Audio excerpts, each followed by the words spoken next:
Hi, my name is Baird Nielsen. I'm a Spanish teacher in San Jose, and I want to tell you about a social justice project that I created for my students. Students interviewed day workers at the Day Worker Center. Here are all of my students with Maria Marroquin, the executive director of the Day Worker Center. And here's a description of the project in more detail. The two things that they created were, number one, a book called The Stories of Hope, and number two, a book called Is Your Friend a Superhero Like Mine? The second one is a children's book. So in this first preview window, you can see what the digital textbook looks like overall. If you click on it, it's going to open it up in a nice window there where you can see the different aspects of it. And my students interviewed day workers in Spanish, and they transcribed their interviews and wrote these as narratives, both in Spanish here, as you can see, and in English. And then they also created a comic book based on the day worker's narrative to share with the day worker's family. In addition, on certain slides, you can see that there's a recording as well as a video recording, depending on the day worker and what he or she was comfortable sharing. So this book has 9 stories overall, and you can access the free online version, and you can also purchase a copy at the bottom of the page. So here is The Stories of Hope for $14.99.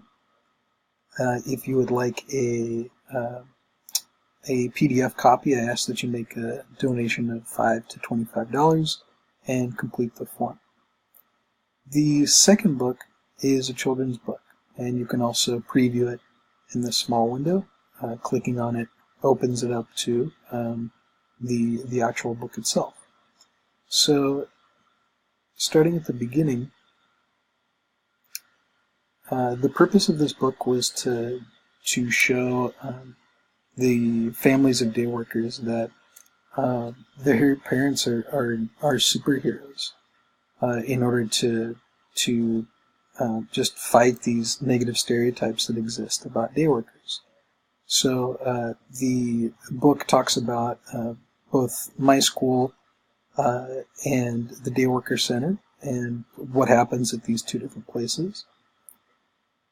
After this,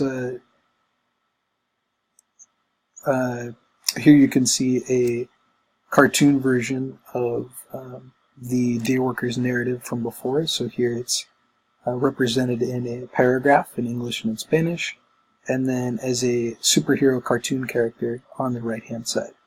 And this is the case for all 9 stories. My favorite part, however, is these passion projects, or 20% time, if you're familiar with Google's 20% time. So all of my students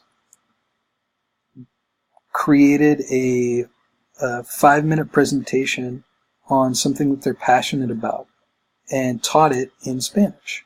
So all of the links here where it says play video are videos that you can play.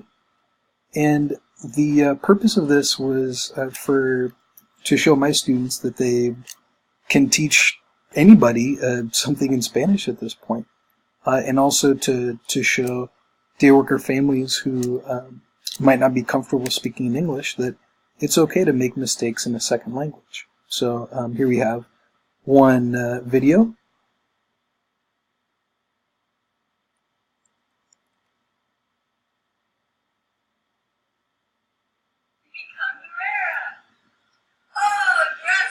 So as you can see, it's 4 minutes, and there are over 60 of these videos in this children's book. So we really hope that the children are into it. This is available to access online for free. If you would like a PDF, you can definitely purchase one as well, and you can purchase a hard copy if you would like. So I hope that this project is interesting to you, and if you'd like more details, please feel free to contact me. You can go to my blog at teachprofoundly.blogspot.com or find me on Twitter at teachprofoundly, and I'd love to talk to you more about it. And all money that are proceeds from this project are donated directly to the Dayworker Center of Mountain View. So aside from the cost of making the books, everything else is donated to the center.